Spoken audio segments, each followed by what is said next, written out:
예. 지난 한 주간 평안하셨습니까? 네. 예, 오늘도 참으로 기쁜 안식일입니다.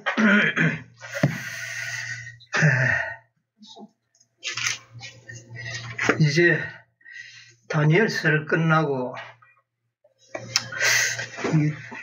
다니엘서 너무 좋은 그 말씀만을 연구하다가 무슨 말씀을 좀 여러분에게 드릴까 제 나름대로 고민을 하면서 제가 생각하기를 이 마지막 세대들이 배워야 할 현대진리, 이 마지막 세대가 배워야 할 현대진리를 좀 연구해 봐야 되겠다, 그렇게 좀 생각을 했습니다.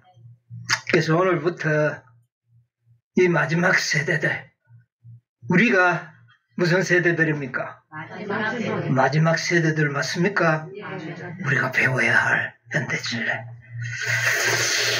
우리 오늘도 교회를 역사를 공부했습니다만은 기존 교회들은 현대진리를 별로 새로운 현대진리를 받는 일에 언제든지 실패했어요.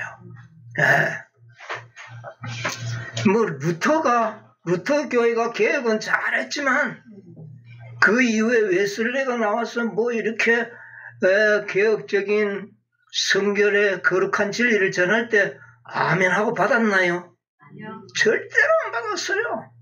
안 받았어요. 그리고 핍박이었어요.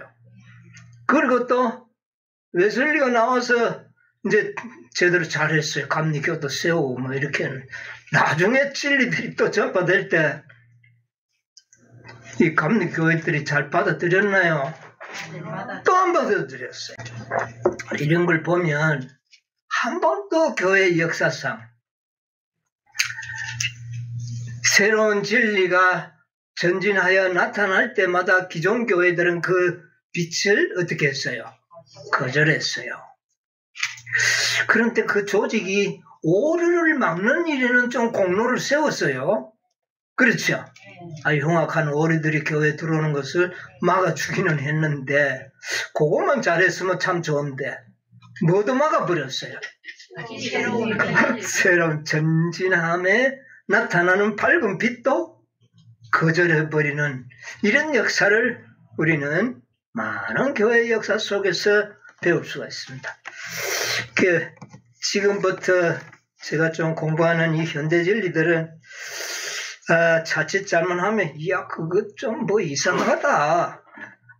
왜요? 새로운 것은 항상 어때요? 처음에는 좀 이상해요. 여러분 아무리 좋은 옷도 처음 입으면 좀 이상해요. 조금 지나면 자기 몸에 이거 참 좋다. 지나면 느껴지는데 처음에는 이상해요. 여러분 현대 진리 좀 공부할 때 좀 이상하더라도 그거 잘못됐어 이러지 마시고 한번 연구해 보시기 바랍니다. 그렇게 한다면 뭔가 새로운 빛을 받을 마음의 준비를 하고 연구한다면 하나님께서는 더 밝은 빛으로 우리를 인도해 주실 것입니다. 여러분 우리가 빛은 무궁무진합니다. 계속 밝은 빛으로. 그렇다고 해서 완전히 없던 게 새로 오는 것은 아닙니다. 전도서에 그런 말 했죠. 옛 것이 없나니 전에 있던 것이 또 있고 그랬잖아요. 언제든지 옛 것이 새롭게 나타나는 것이지 완전히 새 것은 없습니다. 또 하나님이 이미 다 창조하시고 말씀하신 거예요. 그런데 그걸 어떤 특별한 계기를 통하여 우리에게 새롭게 밝혀서 더 밝게 보여주는 것이에요. 그렇기 때문에 우리 마음의 문을 너무 초조하게 생각하지 마시고 활짝 여시고 한번 우리 새로운 현대진리 한번 연구해 보도록 하겠습니다. 자, 오늘은 누가복음에 있는 말씀 하나 보겠습니다. 누가복음 12장 49절로부터 있는 말씀을 먼저 제가 한번 읽어보겠습니다. 내가 불을 땅에 던지러 왔노니 이 불이 이미 붙었으면 내가 무엇을 원하리요? 나는 받을 침례가 있으니 그 이루기까지 나의 답답함이 어떠하겠느냐? 내가 이 세상에 화평을 주려고 온 줄로 아느냐? 내가 너희에게 이르노니 아니라 도리어 분쟁케 하려 함이로라. 이후부터 한 집에 5사람이 있어 분쟁하되 셋이 둘과 둘이 셋과 하리니 아비가 아들과 아들이 아비와 어미가 딸과 딸이 어미와 시어머니가 며느리와 며느리가 시어머니와 분쟁하리라 하시니라. 또 무리에게 이르시되 너희가 구름이 서에서 일어남을 보면 곧 말하기를 소나기가 오리라 하나니 과연 그러하고 남풍이 불물 보면 말하기를 심히 더우리라 하나니 과연 그러하리라. 외식하는 자여 너희가 천지의 기상은 분별할 줄 알면서 어찌 시대는 분별치 못하느냐. 56절까지 제가 오늘 좀 길게 낭독을 했습니다. 이것을 우리가 좀 연구해야 할 주제로 좀 삼으려고 합니다. 예수님께서 비유를 많이 말씀하셨는데 여기에도 비유를 말씀하셨어요. 네. 하시기 전에 예수님께서는 이런 말씀하셨습니다. 내가 뭐를 땅에 던지러 왔다? 불을 땅에 던지러 왔다. 불을 땅에 던지면 어떻게 됩니까? 불을 조심해야 되는 건데 땅에 던지러 왔다. 무슨 불을 던졌었는지 뭐 도무지 잘 모르겠어요. 그 다음에 또 말씀하시기를 나는 받을 침례가 있다. 내가 받을 침례가 있다. 그렇게 이야기했어요. 예수님 침례 받았어요? 안 받았어요? 받았잖아요. 침례 요한에게. 몇 년도에? 27년이죠. 네, 서기 27년에 침례 요한에게 침례를 받았는데 또 받아야 된대요. 예수님은. 여러분 물 침례는 다 받았죠? 근데 우리도 또 받아야 할 침례가 있는 건지 모르겠습니다. 예, 예수님 그랬어요. 그리고는 하시는 말씀이 내 마음이 심히 답답하다고 이야기했어요. 답답하다고. 여러분 혹시 예수님 마음을 답답하게 만들지 않았습니까? 예수님 자체가 그런 줄 제가 보니까 여러분들 예수님 마음을 참 답답하게 많이 만들었지 싶어요. 저도 그래요. 제 생활을 돌아보니까 과거에 그 생활을 생각하면 아이고 예수님 마음이 얼마나 답답했을까 하는 걸 느낍니다. 근데 예수님께서 여기 그러나 뭐 개개인 내인데 답답하다고 여기 이런 말씀하지는 않았을 거예요. 그래요. 내가 개인 한 사람 모르는가. 근데 여기 답답하다고 하는 거 보니까 이게 어느 한 개인 때문이 아니고 개인 때문이 아니면 누구 때문입니까? 그런 것 같아요. 예, 교회 때문에 좀 답답했던 것 같아요. 고민하고 그랬어요. 그러면서 예수님께서 또 말씀하시죠. 내가 세상에 화평을 주려고 온 줄로 하느냐? 아니라 어떻게 하라고 왔다? 내가 분쟁하게 하려고 왔노라. 예수님은 평강의 왕이잖아요. 그런데 분쟁한다. 이거 좀 뭐가 안 맞는 것 같아요.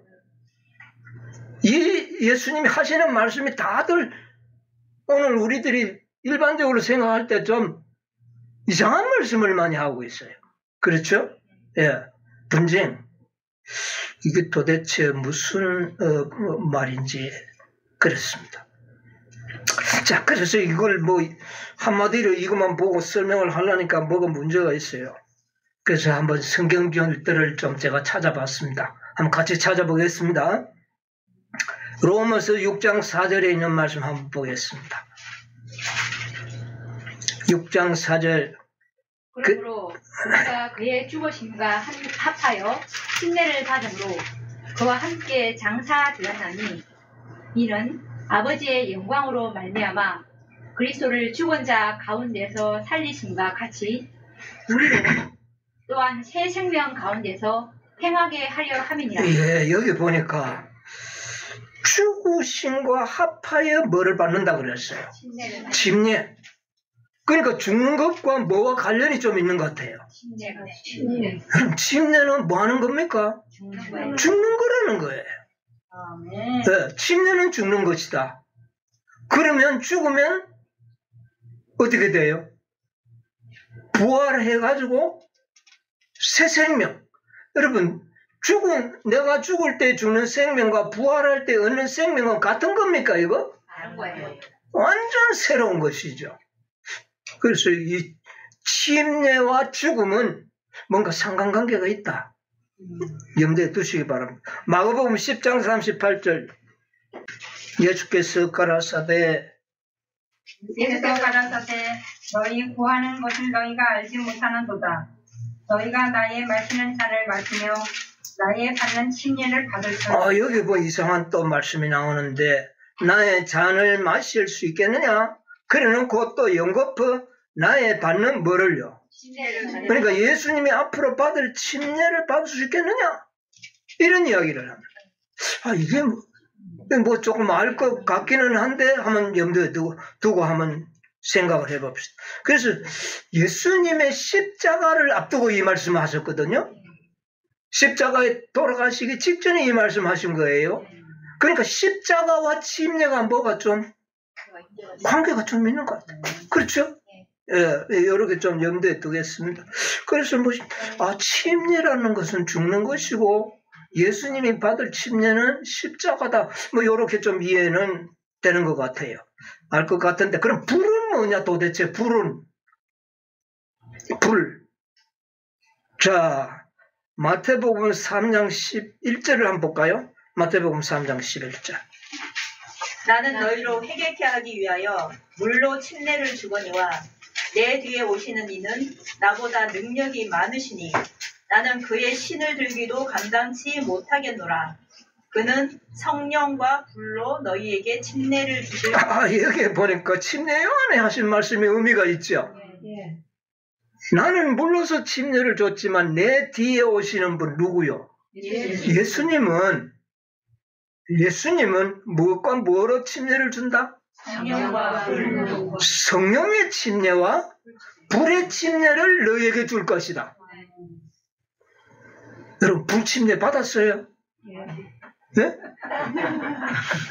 성령 침례는 받았나요, 그러면?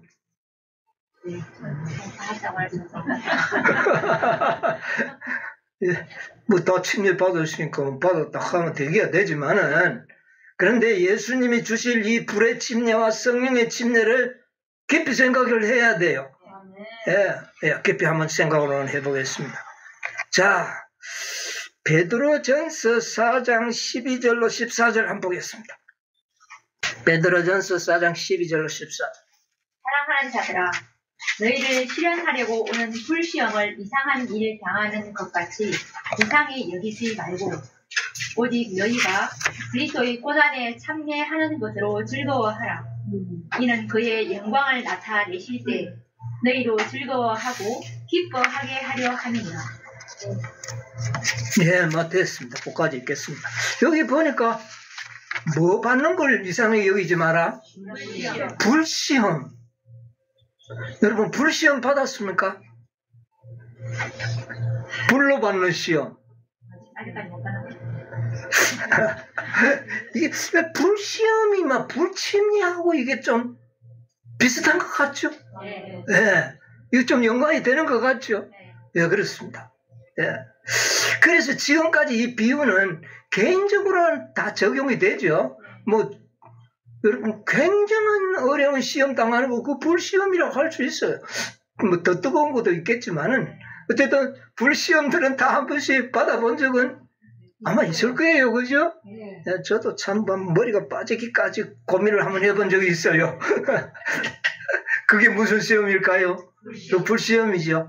근데 개인들이 받는 그런 불시험, 나는 이런 시험 받았다, 저런 시험 받았다, 그것도 뜨겁게 하겠지만은, 개인적인 불시험이 아닌, 교회가 받는 불시험이 있을 것 같다 생각이 들어요, 안 들어요?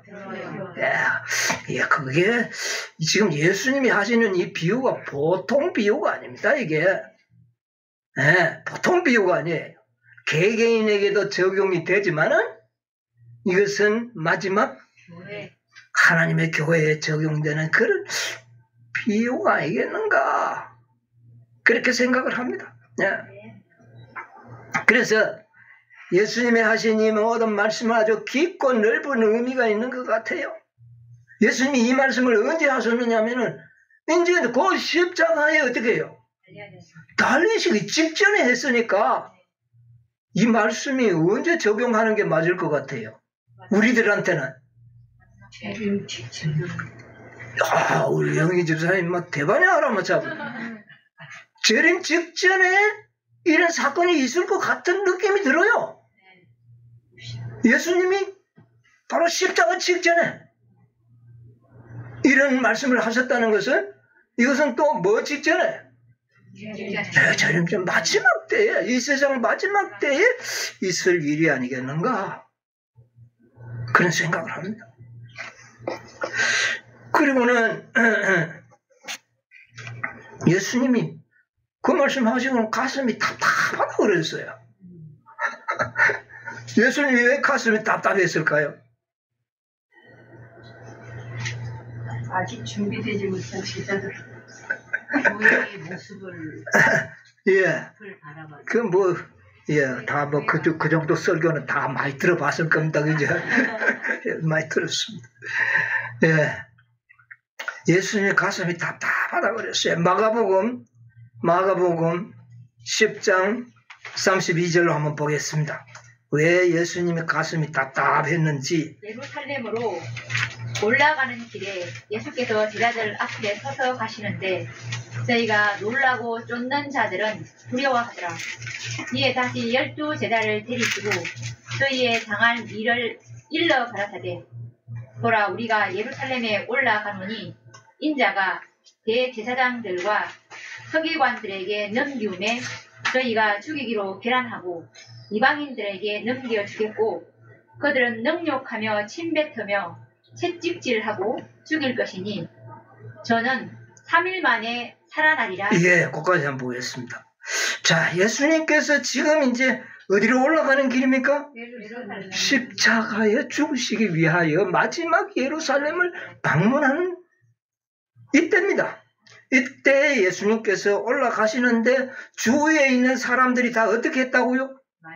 막 놀라고 두려워했다. 말하기도 전에 예수님의 모습에서 예수님의 그 심각한 모습에서 두려움을 느꼈다 그랬어요. 분위기가 그랬습니다.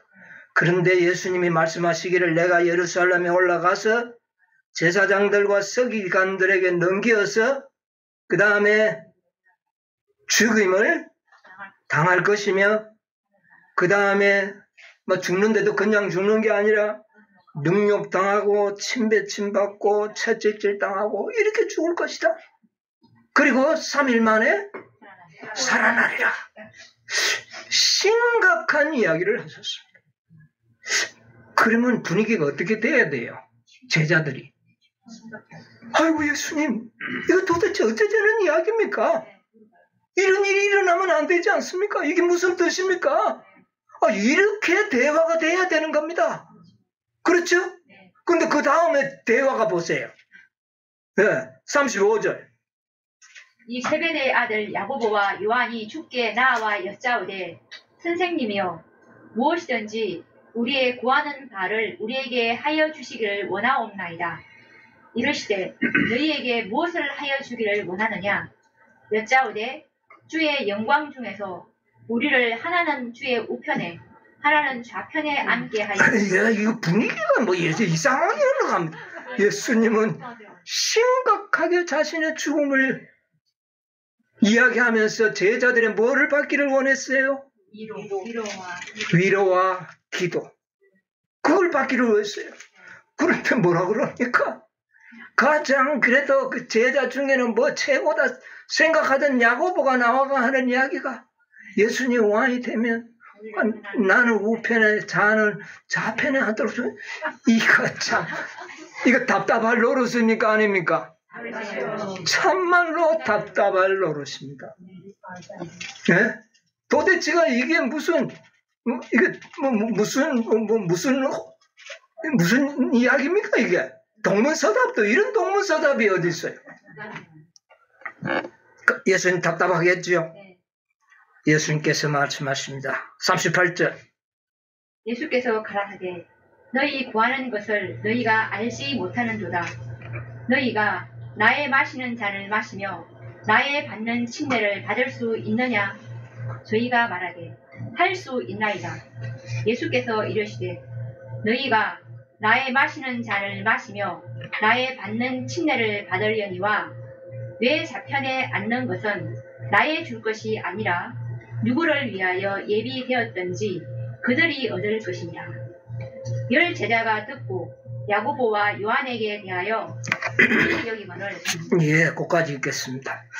자, 말은 야고보와 요한이 했지만 다른 열 제자도 똑같이 어떻게 해요? 예수님의 좌우편에 앉기를 원하고 세상에서 뭐 하기를요? 높은 자리에 올라가기를 다 원했다는 겁니다. 지금은 예수님은 지금 어떻게 될 건데? 죽으실 건데. 그것도 그냥 죽는 것이 아니라 침뱉음 받고 능력을 당하고 채찍 맞으면서 아주 비천하게 돌아가실 시간이 불과 얼마 남지 않았는데 제자들이 이런 사상을 가지고 세상에 정말 답답할 일 아닙니까? 너무나도 답답할 일이죠. 여러분은 예수님의 마음을 이해하시게 되기를 바랍니다. 내 답답함이 어떠하게 하느냐? 너희가 내 받을 잔을 마실 수 있느냐? 겁도 없이 받겠다 그랬어요. 받겠다 하니 예수님께서 허락하셨어요. 예, 그들 예수님이 받을 잔을 그들도 받았어요, 안 받았어요? 받았어요. 축복을 받기는 받았어요. 다 받겠다 그랬어요. 그러니까 이 모든 이 침례는 바로 고난을 이야기하는 거예요. 그렇죠?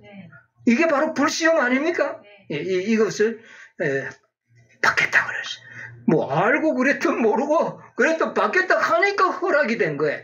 아, 여러분 참 우리가 이런 복 있는 사람 됐으면 좋겠어요. 예, 이게 야고보 요한이 그게 자기들이 죽임을 당하는 일이라는 것을 알았으면 받겠다 그랬겠어요. 예수님 좀 생각해 봐야 되겠습니다. 그랬을 거예요. 그죠?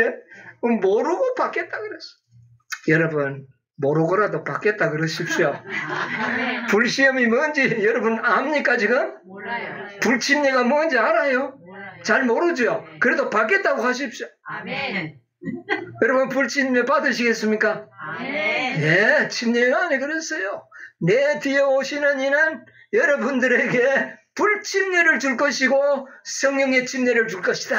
아멘. 그게 좋은지 나쁜지는 모르지만은 어쨌든 예수님 앞에 예수님을 통하여 불침례와 성령의 침례를 받기를 원하시게 되기를 바랍니다. 아멘. 네. 이 야고보와 요한이 뭔지도 모르고 받겠다 하다가 받았어요. 그러나 그것은 그들에게 뭐가 됐습니까? 큰 축복이 됐습니다. 예, 우리 모두 이런 축복을 받았으면 좋겠습니다. 자, 예수님은 이제 불침례를 받아야 할 시간이 왔습니다. 예수님이 받아야 할 그 십자가의 죽음은 바로 내가 받을 침례입니다. 그렇죠. 내가 받을 침례. 그게 불침례예요. 불침례.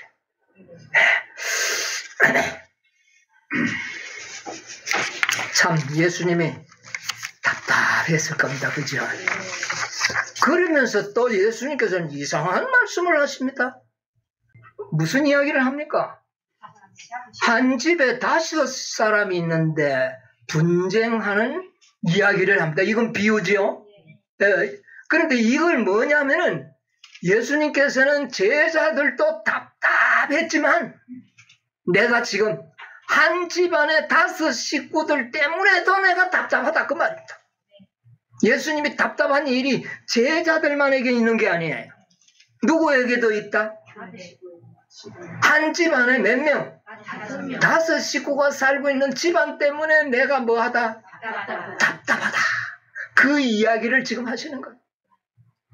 자, 한번 간단하게 읽어봅시다. 52절, 53절. 이후부터 한 집에 5 사람이 있어 분쟁하되 셋이 둘과 둘이 셋과 하리니 아비가 아들과 아들이 아비와 뭐 됐습니다. 뭐 여기 5 식구니까 아버지가 있고 어머니가 있고 아들이 있고 딸이 있고 며느리가 있고 딱 5 식구잖아요. 있는데 여기 가장 심각한 불화는 뭐냐면 셋과 둘이라 그랬어. 셋과 둘이 아주 여기 대표적인 불화로 나왔는데 그러나 셋과 둘만 불화한 것이 아니라 아버지와 아들도 불화하고 아들과 아버지도 불화하고 막 불화하지 않는 사람이 5 식구인데 없다. 콩가루지 마. 이것 때문에 예수님의 마음이 어때요? 내 마음이 답답하다. 그 말입니다. 예? 이 세상에 이거 누구를 보고 하는 이야기입니까? 예, 5 식구. 식구라 그러는 거 보니 굉장히 이거는 뭐 끊어질래요? 끊어질 수 없는 혈연 관계가 묶여져 있어요. 그런데 이게 분쟁하러 왔다 하는 이 말이 디아메리조라는 그런 원어인데요. 단어인데 이게 뭐냐면 나누어지다, 나누다, 분배하다 이런 뜻을 가지고 있어요. 자, 근데 5 식구가 같이 살기는 사는데 마음은 다 어디가 됐어요? 다 나누어져 있다. 다 각각 살고 있다. 참 불행하겠죠? 예, 불행합니다. 가슴이 답답할 일이. 아주 5 식구면 이상적인 가정 아닙니까? 그죠? 예, 참 이상적인 가정에 화합하고 오손도손 그렇게 참 옛날에 어떤 형제가 우리 교회만 만날 오손도손 살고 싶다 그래. 참 오손도손 살아야 될 가정에 문제가 있다 그 말입니다. 자, 여기에 이 비유를 보면 한 번쯤 의구심이 갔습니다. 왜 셋과 둘과 셋이라고 그랬는가? 예수님이 그저 재미있게 이야기하려고 그냥 뭐 나오는 대로 막 둘과 셋, 둘 이렇게 이야기했을까요? 아니요. 예, 그렇게 이야기하지 않았을 겁니다. 그러니까 예수님의 말씀을요 다 기록하면은 기록할 자리가 없다 그랬어요. 그 말은 뭡니까? 성경에 기록한 말씀은 아주 필수적이고 기록하지 않으면 안 될 귀한 말씀만 어떻게 해요? 기록되었다. 그런 거 보니 셋과 둘도 그냥 뭐 재밌어라고 셋과 둘이 아니라 여기에도 분명한 뭐가 있다. 의미와 뜻이 들어있다는 겁니다. 네. 이것을 우리가 염두에 둬야 되겠어요. 어떻게 보면 둘과 셋과 둘 이거 반복했지 않습니까? 틀림없다는 이야기예요. 이거는. 네. 자, 이것은 뭐 꼭 셋과 둘과 셋 뭐 암호 같기도 하고 예, 그래요. 한번 연구해 볼 가치가 있나요, 없나요? 지금까지 이 비유를 많은 목사님을 통해서 우리가 설교를 들어갈 때 그냥 이거 이야기 안 했잖아요. 그냥 가정에 뭐 있는 것만. 아, 예수 믿으면 가정에 뭐가 일어난다. 불화가 일어난다. 그렇게만 이야기했어요. 이 말씀을 그렇게만 듣고 막 끝내버리기에는 너무나 아쉬운 말씀이에요. 저는 오늘 이 말씀에다가 새로운 의미를 부여해서 우리가 유익을 얻어야 되겠다고 생각합니다. 자, 셋과 둘, 이 암호가 풀리면 콩가루 집안이 하나가 될 수도 있겠죠. 예, 하나가 돼야 돼요. 이 비유를 말씀하신 이유 중에 하나는 이 나누어진 이 가족을 어떻게 하기 위해서? 하나 되게 하기 위해서 예수님은 이 비유를 하셨어요. 예수님께서 뭐라 그랬어요? 요한복음 17장 11절에 보면 거룩하신 아버지여 내게 주신 아버지의 이름으로 저희를 보존하사 우리와 같이 저희도 뭐 되게 하옵소서? 하나 되게. 셋과 둘, 둘과 셋이 뭐가 되게 하옵소서? 하나 되게 해달라는 기도인 것입니다. 여러분 동의하십니까? 예, 분명히 분리되어 있는 상태는 하나님의 뜻이 아니다. 그런데 분리되어 있는 것은 예수님의 가슴을 매우 답답하게 만드는 참 기가 찰 일이다. 그 말. 결코 예수님께서 뭐 생각 없이 그냥 셋과 둘, 둘과 셋 그렇게 말씀하지는 않으셨다. 세 식구 한번 찾아봅시다. 세 식구가 있을 거예요. 그죠? 자, 대쟁투에 보니까 이런 말씀이 있습니다. 대쟁투 311쪽에 있는 말씀.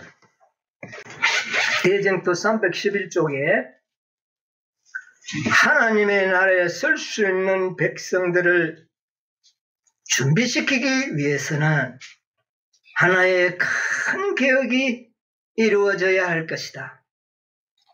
당신의 백성이라고 공언하는 사람들 중의 대부분이 영원한 것을 위하여 준비하지 않고 있음을 보신 하나님께서는 당신의 자비로서 그들을 혼수 상태에서 깨워 주님의 재림을 위하여 준비를 갖추게 하시고자 경고의 기별을 보내실 예정이었다. 그 경고의 기별은 요한계시록 14장에 기록되어 있다. 거기에 하늘의 천사들에 의하여 전파되는 삼중 기별이 기록되어 있다. 예, 그것까지만 보도록 하겠습니다.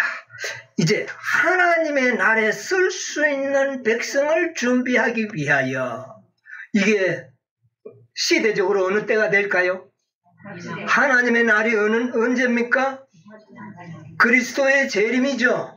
그리스도의 재림을 준비시키기 위하여 큰 개혁을 어떻게 해요? 있어야 될 것이었다. 그래서 이 마지막 백성들이 영원을 위하여 전혀 준비되고 있음을 보셨다. 그래서 그들을 혼수 상태에서 깨우기 위하여 어떻게 떠요? 경고의 기별을 보낼 예정이었다. 그런데 그 경고의 기별을 몇 번 보내겠다? 몇 번요? 4번 그랬습니까? 여기는 삼중 기별을 그랬죠? 예, 삼중 기별이 기록되어 있다. 그러니까 3번의 뭐를 보내겠다? 기별을 보내겠다. 여기가 뭐 3하고 좀 관계가 있잖아요.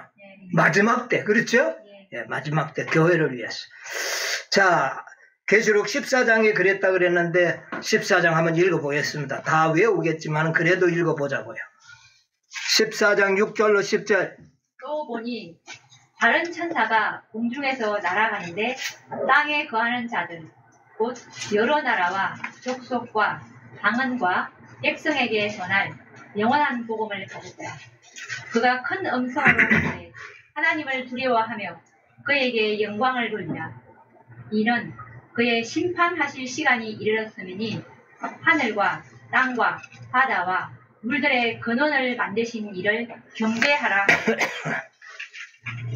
또 다른 천사 곧 둘째가 그 뒤를 따라 말하되 무너졌도다 무너졌도다 큰 성 바벨론이여 모든 나라를 그 음행으로 인하여 진노의 포도주로 먹이던 자로다 하더라. 또 다른 천사 곧 셋째가 그 뒤를 따라 큰 음성으로 가로되 만일 누구든지 짐승과 그의 우상에게 경배하고 이마에나 손에 표를 받으면 그도 하나님의 진노의 포도주를 마시리니. 예, 감사합니다. 거기까지요. 자, 첫째, 둘째, 셋째 천사의 기별이 이 땅에 어떻게 해요? 울려 퍼지는 장면을 계시 가운데 보여준 겁니다. 이 계시의 내용이 중요합니까 안 합니까? 이 기별을 받느냐 받지 않느냐에 따라서 하나님의 진노를 받느냐 구원을 받느냐가 결정되는 매우 중요한 기별을 보냈습니다. 자, 여러분, 예수님이 비유 가운데 나오는 5 식구 중 3 식구를요, 3 식구를 이 3 천사의 기별과 한번 연결시켜 봅시다. 그렇게 끼워 맞추면 되나 이렇게 생각하지 마시고 일단 그렇게 한번 끼워 맞춰 보자고요. 예, 끼워 맞춰 보겠습니다. 자, 적용을 해 보면 조금 비약적인 것 같기도 하고 새로운 적용이죠. 예, 새로운 적용입니다. 그러나 일단은 그렇게 한번 해봅시다. 첫째 천사는 아버지 기별이라고 보면 돼요. 그렇잖아요. 영원한 복음보다 더 중요한 게 있나요? 아버지 복음이에요. 둘째 천사의 기별 바벨론의 무너진 어머니의 기별이에요. 셋째 천사의 기별은요, 새로운 아들이 태어났잖아요. 그게 바로 셋째 천사의 기별, 살아계신 하나님의 인의 기별이잖아요. 그러니까 그렇게 한번 적용을 해보자고요. 아버지와 어머니와 아들이 적용이 됐어요. 예. 일단은 그렇게 한번 적용을 하겠습니다. 자, 이제 한번 보겠어요. 우리가 이 첫째 천사의 기별이 이 땅에 울릴 때에 분쟁이 일어났어요, 안 일어났어요? 교회들이 다 환영했어요? 안 했어요. 분쟁이 일어났잖아요. 그러니까 이게 지금 아버지 기별이 왔을 때 막 분쟁이 일어난 게 확실하죠? 예, 그렇습니다. 둘째 천사의 기별이 왔을 때 분쟁이 일어났어요? 5만 명이 분리되는 분쟁이 일어났잖아요. 그러니까 이거 아들과 엄마와 아버지도 또 싸운 것 같아. 예. 뭐 각자 다 싸웠잖아요. 분쟁했잖아요. 자, 그 다음에 첫째 천사, 둘째 천사의 기별로 분쟁이 일어나고 막 분리가 일어나고 마지막 몇 명이 모여가지고 예배 드리다가 보니까 그 사람들이 제7일 안식일 예수 재림교회가 된 거 아닙니까? 그게 아들이잖아요. 아들이 탄생. 뭐 집안에 아들이 최고잖아요. 아들이 탄생한 겁니다. 자, 오늘 우리 재림을 기다리는 우리 재림 성도들은요, 나라가 다르고 족속이 다르고 백성이 다르고 방언이 달라도 당신 예수 믿습니까?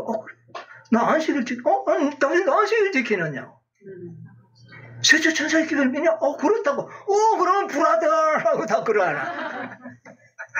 그렇죠. 여러분 보세요. 저도 대청에 하면 몇 번 참여해봤는데 얼굴이 까맣고 뻘겋고 키 크고 작고 상관이 없어요. 만나면 다 브라더래. 브라더. 시스터. 브라더. 셋 천사의 기별 믿으니까 뭐가 돼버렸어요? 가족이 됐잖아요. 5 식구 가운데 이게 다 가족이 됐잖아요. 그냥 이게 비유가 이거 실제적이에요. 여러분 셋째 천사의 기별만 믿으면 혈족의 가족보다는 더 다른 차원의 가족애를 느낍니다. 예, 제가 멕시코 갔더니요, 날 처음 보는 사람이 자기 집 다 마음대로 하라고 내주더라. 월세도 내는데 주고. 그거 왜 그래요? 셋째 천사 때문에 그래.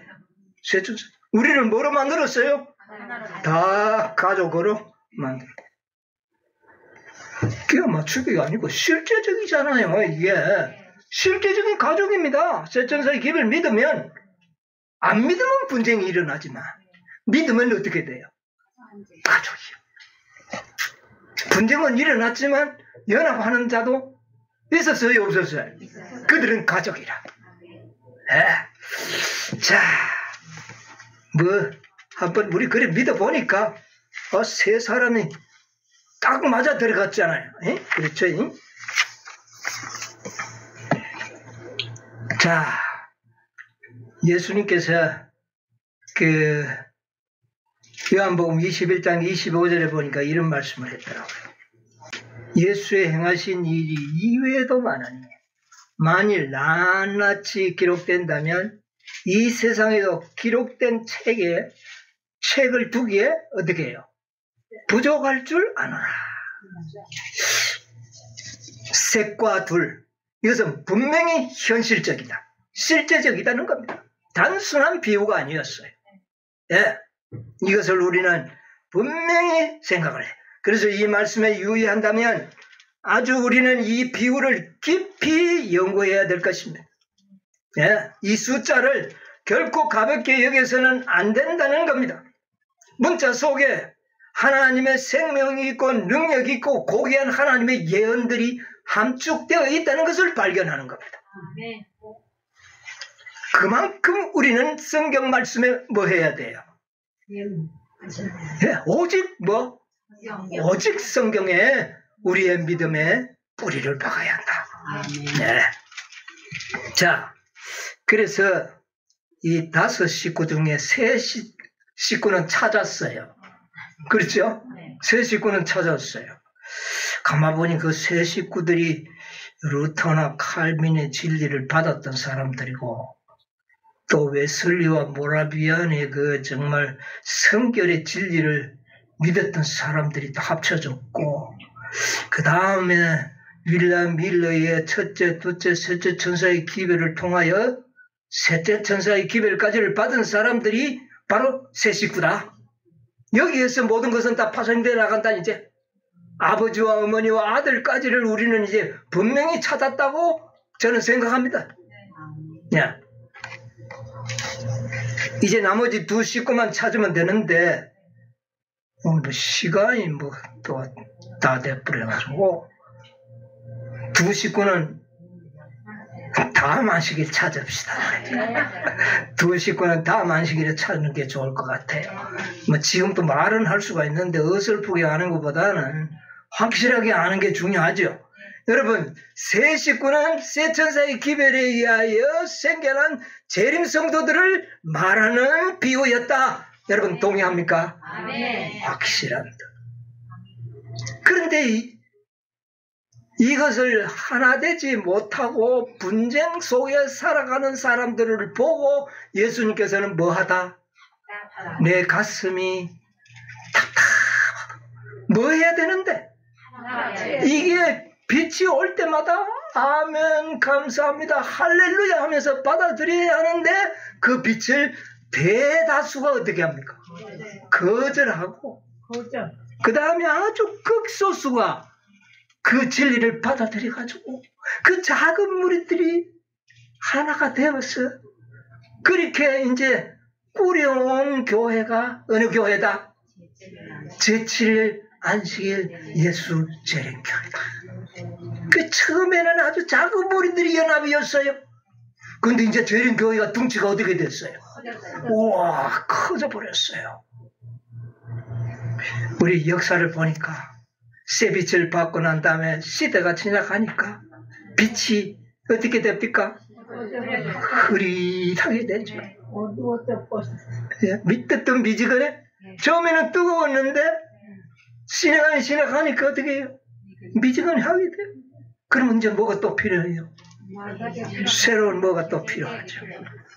자, 그래서 예수님께서는 언제든지 새 빛이 왔을 때에 교회들은 새 빛을 환영했다? 그런 일은 없어요. 환영했던 일이 한 번도 없어요. 교회 역사상. 루터 교회가 그랬고 칼빈 장로교가 그랬고 침례교회가 그랬고 성결교회가 그랬고 다 그랬습니다. 재림교회도요. 뜨뜻미지근하기는 하면서도 새로운 빛은 좋아하나요? 좋아하지 않습니다. 여러분, 오늘날 우리가 매우 조심해야 될 게 있습니다. 이거 제가 앞으로 현대 진리를 연구하기 위해서 미리 좀 드리는 말씀입니다. 누가복음 5장 38절 39절 한번 읽어보겠습니다. 새 포도주에 넣어야 할 것이니라. 묵은 포도주를 마시고 새 것을 원하는 자가 없나니 이는 묵은 것이 좋다 합니다. 참 사람들은 다 어떻다고요? 묵은 포도주를 좋아한다는 거예요. 묵은 포도주를 늘 마시던 사람은 새 포도주를 싫어. 예수님 당시에도 옛날 그 모든 랍비와 제사장들, 바리새인들이 묵은 것만 좋아했지 새 빛을 싫어했어. 그러니까 천상 예수님은 새 술을 담을 새 포도 새 푸대가 필요하고 새 푸대가. 그래서 푸대를 구했는 게 누굽니까? 12 제자들. 예, 참 보기에 흠모할 만한 것이 하나도 없는 그런 무리들로 구성되어 있었습니다. 그 박사학위 하나 받은 사람 하나 낀 게 있었으면 얼마나 좋았을까? 그런 사람 없었어요. 오늘날에 우리가 조심해야 되는 오늘 가정책에 충분히 배웠기 때문에 긴 설명은 필요 없을 것 같은데, 인간의 학설이나 인간의 어떤 이론, 교회의 원칙, 유전들에 너무 심취하지 않게 되기를 바랍니다. 아멘. 이게 문제입니다. 실물교훈 110쪽에 있는 말씀 한번 보겠습니다. 사람의 학설과 이론은 결코 하나님의 말씀을 이해하게, 사람의 학설과 이론은 결코 하나님의 말씀을 이해하게 할 수 없다. 철학을 안다고 하는 자들은 지식의 보고를 열어 젖히고 이단이 교회 안에 들어오는 것을 막기 위해서는 저희의 설명이 필요하다고 생각한다. 그러나 실제로 거짓 학설과 이단을 교회 안에 끌어들이는 것은 바로 이러한 설명이다. 사람들은 난해하다고 생각되는 성경들을 해석하기 위하여 몹시 이를 써왔으나 이러한 그들의 노력은 오히려 저희가 밝히려고 하는 성경들을 더욱 모호하게 만든 일이 너무도 많았다. 예, 이런 일이 너무나도 많이 있습니다. 오늘날도요, 그리스도의 성육신에 대한 논쟁이 꽤 심하게 일어나는데 그걸 설명을 하려고 하다가 보니까 오히려 더 난해하게 만들어가지고 더 이해할 수 없도록 만들어버렸어요. 이런 일이 일어나고 있더라고요. 예? 자, 우리 마지막 세대도 이런 위험 속에 지금 우리가 다 있어요. 예, 이거 우리가 기억해야 됩니다. 예. 자, 그 다음에 대정도 595쪽에 말씀 하나 읽겠습니다. 그러나 하나님께서는 이 세상에서 오직 성경만을 모든 교리의 기준과 온갖 개혁의 기초로 삼아 지지하는 백성을 가질 것이다. 아멘. 다 교회 원칙이나 신조나 이런 것들에 사람들이 다 목을 메고 있는데 오직 마지막 남은 무리들은 어디에 기초를 둘 것이다? 성경만을 지지하는. 여러분, 인간의 어떤 해석이 아닌 성경이 성경을 해석해주는 그런 해석을 듣기를 원할 것이다. 오늘 제가 한 해석이 제 설명입니까? 성경과 성경 연애신이 자연스럽게 해결해 준 겁니까? 제가 무슨 재주가 있어서 그렇게 하겠어요? 전부 성경죠. 성경을 성경으로 답을 얻어 나오는 이런 방식으로 성경을 연구해야 된다. 그 다음에요. 학자들의 의견, 과학의 이론, 종교 회의에서 정한 신조나 결정은 사람들이 대표하는 교회와 다수의 의견에 따라 다양하고 일치되지 않을 수도 있다. 그러나 어떤 종교적 신앙에 관하여 그 참부를 결정할 때는 위에 열거한 것들 전부나 그 하나에 좌우되어서는 안 된다. 우리는 어떤 교리나 교훈을 받아들이기 전에 그것이 여호와가 이같이 이르노니 하는 분명한 말씀에 일치되는지 확인해야 한다. 여러분, 우리는 어떤 말씀을 연구할 때 반드시 그 말씀을 성경이나 정언의 말씀으로 설명되어져야 한다. 어떤 교회 신조나 유전이나 원칙에 의하여 설명해주는 그것을 그대로 어떤 것들은 받아들일 수가 없다. 그런 모든 교회의 원칙들이 오류를 좀 막아주기는 했으나 새로운 빛을 가로막는 그런 일들이 너무나 많이 있다. 자, 우리는 이 예수님의 이 비유는요, 셋과 둘의 비유는 개개인에게도 적용이 되지만 가장 정확하게 적용되어야 하는 것은 말세에 있을 하나님의 교회, 백성들에게 적용됩니다. 그러면 백성들이 셋과 뭔가 관련이 있다는 이야기입니다. 그것은 곧 셋째, 세 천사의 기별을 믿는 그 사실을 비유 속에 분명히 암시한 것이 확실합니다. 네. 자, 우리는 이 다섯 천사의 기별을 우리는 이미 알고 있잖아요. 다섯 천사의 기별. 그런데 다섯 천사의 기별을 연구할 때는 셋과 둘 이거 잘 몰랐어요, 우리가. 근데 연구하니까 다섯 천사의 기별을 발견하고 난 다음에 누가 보면 12장을 딱 보니까 이게 마침 우리의 눈을 열어주는 이런 결과를 가져왔거든요. 이거 정말 놀라운 일. 매우 중요한 진리를 우리에게 깨닫게 해주는 겁니다. 14장에서 분명히 세 천사의 기별에 의하여 세 식구가 뚜렷하게 나타났습니다. 자, 그러면 나머지 두 식구를 우리가 찾아보는데 우리가 다음 한시 그래 찾겠지만 이것도 확실해야 될까요? 안 해야 돼? 확실해야 되는 겁니다. 이것은 어떠한 모순점도 없이 우리가 연구되어져야 한다고 생각합니다. 자, 그런데 여기 아까 예수님께서 뭐라고 이야기했느냐면 답답함을 느끼셨는데 서로 싸우는 통이, 그죠? 지금도 재림교회는 누구하고 싸웁니까? 개신교회하고 싸우죠. 개신교회는 재림교회를 보러 뭐라 그럽니까? 이단이라고 그러고, 우리 재림교회는요, 개신교회 보고 이단이란 갈고요, 바벨론이라고 그러죠. 그들은 재림교회를 이단이라고 그러고, 재림교회는 우리는 그들을 보고 뭐라 그래요? 바벨론이다. 이렇게 분쟁을 하니까 예수님이 답답하게 산하겠어요. 그러니까 우리 막 예수 믿는 사람끼리 이런 거 저런 거 없이 다 합치자. 그렇게 하나가 되라는 겁니까? 그래 하면 더 문제가 있죠. 그들이 이 말씀을 깨달아서 참 진리로 연합될 때 예수님의 마음에 얼마나 시원하겠습니까?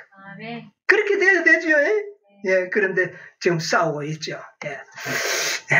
그런데 셋은 이제 똘똘 뭉친 식구가 꽤 많아졌어요. 그죠? 자, 그런데 이렇게 다섯 식구가 하나만 되면, 다마시로 우리가 두 식구를 찾으면 다섯 식구가 하나가 되잖아요. 다섯 식구가 하나가 된다면 어떻게 되는지 아십니까? 하나가 되면 예수님께서는 성령의 침례를 베푸십니다. 아까 그랬잖아요. 요한이 그랬잖아요. 내 뒤에 오시는 분은 성령과 불로 침례를 주실 것이요. 예수님께서 우리 다섯 천사가 진리로 하나가 연합이 되면, 그래서 아버지와 내가 하나가 된 것처럼 저들도 아버지와 하나가 되는 순간에 그들은 무슨 침례를? 성령의 침례를 받게 되는데 그게 바로 믿음입니다. 여러분, 옛날에 이른비 성령이 누구한테 부어졌어요? 제자들은 처음에는 네가 높니 내가 높니 가더니 나중에 예수님의 죽음 이후에는 서로 사랑하게 되고 회개하고 막 하나가 되니까 다락방에 모여서 다 회개하니까 그들에게 뭐 부어줬어요? 성령의 침례 부어줬잖아요. 성령의 침례를 받고 난 다음에 성령의 침례를 받은 제자들에게 불시험을 허락해가지고, 그 불시험은 시험은 예수님이 마시는 잔이라 그랬잖아요. 그 잔이 무슨 잔이었어요? 내가 받을 침례를 너희가 받을 수 있느냐? 침례는 뭐 하는 거라고요? 죽는 거잖아요. 12 제자들이 다 성령의 침례를 받고 불시험을 받아서 죽었어요? 안 죽었어요? 불침례를 받고 다 죽은 겁니다. 그러므로 인하여 오늘날 이 세상이 복음화가 된 겁니다. 그게 시작이었어요. 그런데 마지막 이 다섯 식구가 하나가 되면 흩어져 있는 상태로는 아무것도 이룰 수 없어요. 그러나 그 다섯 식구가 하나가 된다면 무슨 침례를 줄 것이다? 성령의 침례를 부을 것이고, 성령의 침례를 받은 사람은 무슨 침례를요? 불침례를 받게 되는 겁니다. 불침례는 뭐예요? 야곱의 환란. 모두가 성령의 침례를 받은 사람 모두가 다 불침례를 받게 되는데 그들은 다 사형 선고를 어떻게 해요? 받게 됩니다. 그들이 누구지요? 14. 여러분 불침례 받기를 원합니까? 불침례 받기 전에 하나님께서는 우리 주님께서는 무슨 침례? 성령의 침례를 부어주실 것입니다. 여러분이요 우리 모두 성령의 침례를 받고 불침례를 받는 여러분과 제가 되시기를 간절히 바랍니다. 이것이 하나님의 구속의 경륜을 누가복음 12장에 이와 같은 둘과 셋과 둘의 가족의 비유를 통하여 우리에게 이런 진리를 깨닫게 해주신 것입니다. 감사하지 않습니까? 모두가 성령의 침례를 받고 그 다음에 우리가 다 불시험을 받고 하나님의 영광을 드러내는 그런 마지막 백성들이 되시기를 간절히 바라면서 오늘 말씀을 마치도록 하겠습니다. 찬송과 영광과 존귀를 받으시기에 합당하신 하늘에 계신 우리 아버지 은혜를 참으로 감사합니다. 무엇이간데 저희들을 이처럼 사랑하셔서 오늘도 세상에 알지 못하는 거룩한 날에 우리를 다 아버지의 존전으로 불러주시고 하늘을 열어 생명의 말씀으로 우리에게 먹여주셨사오니 감사합니다. 아버지의 말씀은 영이요 생명입니다. 아버지여 오늘 받은 모든 말씀들이 우리에게 영과 생명이 되어서 우리의 생애에 나타날 수 있도록 도와주시옵소서. 오 주님이시여 우리도 주님의 받을 잔을 마시기를 원합니다. 오 아버지여 우리도 성령의 침례를 받기를 원합니다. 오 아버지 우리도 불의 침례를 받기를 원합니다. 아버지 우리에게 축복하여 주시옵소서. 이런 모든 침례를 받기에 부족함이 없는 그런 믿음을 우리로 하여금 준비하여 주시옵소서. 오 주님 이제 이 때는 참으로 마지막 때가 되었습니다. 이제 주님이 오실 때가 다 되었습니다. 그런데 아직도 우리가 옥신각신하면서 내가 옳고 또 우리 진리가 옳네 하는 이런 다툼 속에서만 우리가 산다면 우리 주님의 마음을 얼마나 답답하게 하는 것이겠습니까? 이 진리를 깨달은 자들은 다 한마음 한뜻이 되어서 아버지의 영광을 드러내는 일에 부족함이 없도록 우리를 축복하여 주시옵소서. 우리가 그렇게 하나가 된다면 주님께서는 우리에게 늦은 빛 성령으로 침례를 베풀어 주실 것이며 우리에게 야곱의 환난을 통과할 수 있는 능력과 힘을 주실 것을 믿습니다. 아버지의 이 두 침례를 받음으로 참으로 아버지의 구속의 경륜이 완성된다는 사실을 우리로 하여금 깨닫게 해주시니 감사합니다. 우리가 이와 같은 중차대한 사명을 받았사오니 아버지여 우리가 적은 일들로 인하여 우리가 실족하지 않도록 도와주시고 우리는 이 원대한 아버지의 사명을 생각하면서 모든 시험을 극복하고 승리할 수 있는 저희들이 되게 하여 주시옵소서. 다시는 주님이시여 우리가 우리 주님의 가슴을 답답하게 만드는 그런 백성이 되지 않도록 아버지여 우리를 불쌍히 여겨 주시옵소서. 아버지의 뜻을 깨닫고 아버지의 뜻을 이루는 그런 백성 될 수 있도록 축복하여 주시옵소서. 오늘도 나오지 못한 우리 사랑하는 영혼들이 있습니다. 아버지여 불쌍히 여겨 주시옵소서. 또 오늘도 인터넷을 통하여 온라인을 통하여 이 예배에 참여한 영혼들이 있습니다. 아버지 그들 모두를 우리와 함께 축복하여 주시옵소서. 아버지 오늘도 거룩한 안식일 아버지여 구별하여 지키는 모든 백성들에게도 이 진리를 깨달을 수 있도록 축복하여 주시옵소서. 이제는 아버지의 무한하신 사랑과 우리 주님의 그 크신 은혜와 성령의 감동하심이 우리 모두와 함께하여 주옵시기를 예수님의 이름으로 기도하옵나이다. 아멘.